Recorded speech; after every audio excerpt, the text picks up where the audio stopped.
हरे कृष्णा, राधे राधे। आप सबका वेलकम है वृंदावन सखी में। तो फ्रेंड्स, आज हम इस विषय में वीडियो लेके आए हैं कि लड्डू गोपाल जी को किस प्रकार सुलाना चाहिए, लड्डू गोपाल जी को सुलाने का सही ढंग क्या है। तो इसके ऊपर वीडियो लेके आए हैं, तो वीडियो आप एंड तक जरूर देखिएगा। तो देखिए फ्रेंड्स, लड्डू गोपाल जी को किस तरह सुलाना चाहिए, इसके ऊपर मैंने पहले भी कई वीडियो बनाए हैं। तो आज इसके ऊपर मैं डिटेल में वीडियो लेके आई हूँ कि गोपाल जी को सुलाने का सबसे सही तरीका क्या है, किस प्रकार आप गोपाल जी को सुलाएं जिससे आपके गोपाल जी अच्छी सी नींद लें और जब सुबह उठें तो प्यारे मुस्कुराते हुए उठें। तो देखिए फ्रेंड्स, गोपाल जी को हम लोग अक्सर क्या करते हैं कि गोपाल जी को जितने बजे हम सोते हैं, हम सो रहे हैं 10 बजे तो गोपाल जी भी 10 बजे सो रहे हैं। हम सो रहे हैं रात्रि को 12 बजे तो गोपाल जी भी रात्रि को 12 बजे सो रहे हैं। हम सो रहे हैं रात को 2 बजे तो गोपाल जी भी रात को 2 बजे सो रहे हैं। ये सबसे गलत तरीका है। गोपाल जी को इस तरह से नहीं सुलाना चाहिए। गोपाल जी के सुलाने का समय आपको निश्चित करना चाहिए। मान लीजिए आप ज़्यादा से ज़्यादा रात्रि को 9 और 10 बजे के बीच में गोपाल जी को सुला दीजिए। इससे लेट गोपाल जी को नहीं सुलाना चाहिए। और देखिए फ्रेंड्स, सुलाना किस प्रकार है, पहले तो आप यूँ जानिए, सर्दी और गर्मी का ध्यान दें, क्योंकि जो गोपाल जी हमारे घर में विराजमान है वो हमारे फैमिली के एक मेंबर हैं। वो हमारे अपने गोपाल जी, हमारे लाडले गोपाल जी हैं। हम यानी छोटे से बालक के स्वरूप में हैं। और देखिए, अगर आप उनको लाड लडाएंगे तो प्यारे भी आपसे प्रेम करेंगे और इसको अपना समझेंगे। क्योंकि अक्सर लोग क्या प्रश्न उठाते हैं कि ये तो भगवान है, इसको सुलाने की क्या ज़रूरत है, इसने क्या सोना। ये बात आपका ये बात का कहने का अर्थ भी सही नहीं है कि भगवान है तो क्यों ठाकुर जी नहीं थकते हैं। और कहते हैं मंदिरों में तो नहीं सुलाते। आप मंदिरों में जाके देखिए क्यों नहीं सुलाया जाता। अगर आप सेवा कुंज में जाएं तो सेवा कुंज में रोज ठाकुर जी की सेज लगती है। अगर आप निधिवन राज जाएं तो निधिवन में भी आप देखेंगे कि रोज ठाकुर जी की जो है सेज लगती है। और जब सुबह मंगला में दर्शन होते हैं, मंगला में जब खोला यानी रात्रि को सेज लगा के जो गोसाई जी हैं ताला बंद करके चले जाते हैं, तो रात्रि में कोई नहीं आता। और कहते रात्रि में रास होता है सेवा कुंज और निधिवन राज में।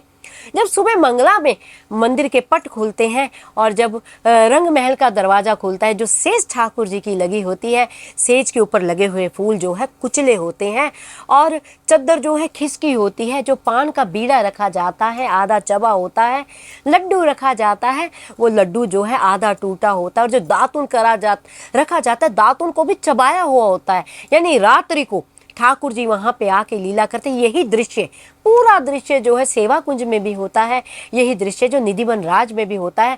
कभी आप वृंदावन में हमारे आए तो वृंदावन में आप मंगला दर्शन के लिए सेवा कुंज और निधिवन राज में जाएं तो ये आपको पता लग जाएगा। यानी ठाकुर जी भी आराम करने के लिए जाते हैं। और भी मंदिरों में देखेंगे तो रात को ठाकुर जी के आगे शैया बिछाई जाती है और ठाकुर जी को विश्राम कराया जाता है। और दोपहर के समय भी ठाकुर जी को जो पट बंद होते हैं वो ठाकुर जी के विश्राम करने के लिए होते हैं कि ठाकुर जी सारा दिन खड़े रहते हैं, भक्तों को दर्शन देते रहते हैं।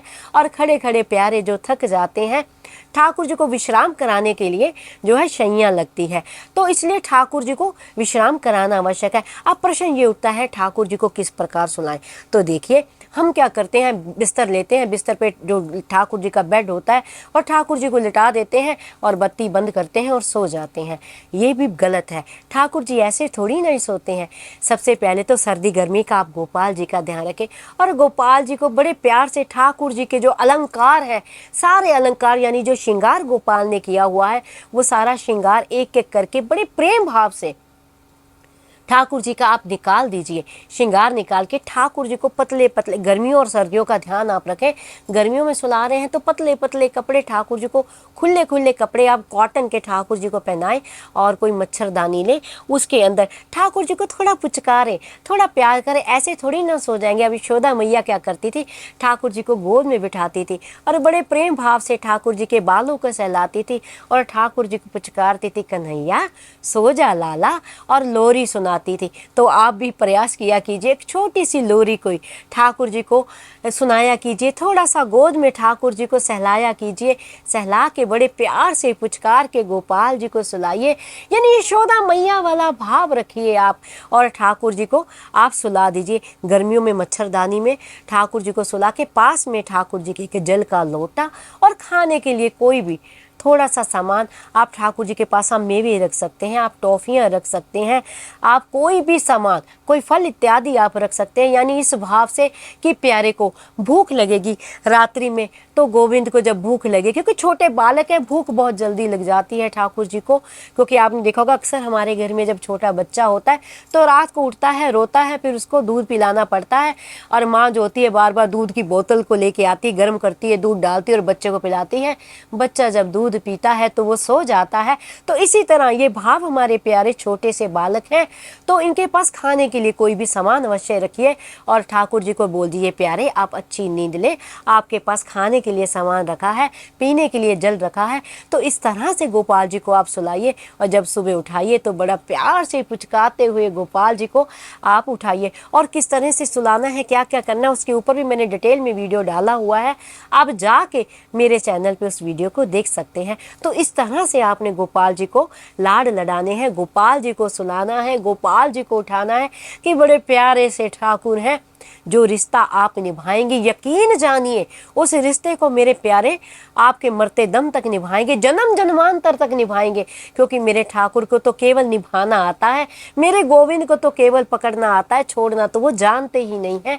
छोड़ते हम हैं, हमारे ऊपर कोई कष्ट आता है, कोई दुख आता है तो हम कहते हैं कि हाय हमने तो इतनी सेवा की थी, हमारे साथ ऐसा क्यों हो गया। और जरा सी खुशी आती है तो हम ठाकुर को भूल जाते हैं, फूले नहीं समाते, सोचते हमने किया तो ये हुआ, हमने किया तो वो हुआ, जबकि ना हमारे करने से कुछ होता है, ना हमारे कहने से कुछ होता है। जो होता है हरी इच्छा से होता है, जो होता है गोविंद की कृपा से होता है, जो हमारे लिए अच्छा आता है वही ठाकुर जी हमारे लिए करते हैं।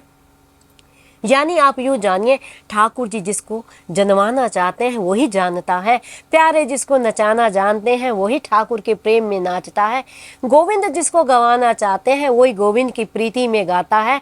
यानी जिसको ठाकुर जी अपना रूप दिखाना चाहते हैं वही ठाकुर जी का रूप देखता है, और जिसको ठाकुर जी अपनी सेवा करवाना चाहते हैं उसी से प्यारे ठाकुर जी की सेवा, वही प्यारा ठाकुर जी की सेवा कर सकता है। तो बिना हरी इच्छा के कुछ भी नहीं होता। तो आई होप आपको पता लग गया होगा कि ठाकुर जी को किस प्रकार सुलाना चाहिए, सुलाने का कई सही तरीका क्या है। फिर भी अगर आपके मन में कोई संशय, कोई प्रश्न, कोई क्वेश्चन, कोई क्वेरी हो तो मुझे आप कमेंट बॉक्स में अवश्य लिखिए। मैं प्रयास करती हूँ आपके प्रश्नों का उत्तर देने का, जितना मैंने संतों से सुना है, जितना मैंने रसिकों के संग से पाया, उसके अकॉर्डिंग ही आपके प्रश्नों का उत्तर मैं आपको देती हूँ। और अगर आपको ये वीडियो अच्छा लगा हो, वीडियो को लाइक शेयर सब्सक्राइब करना ना भूलें। हरे कृष्णा, राधे राधे।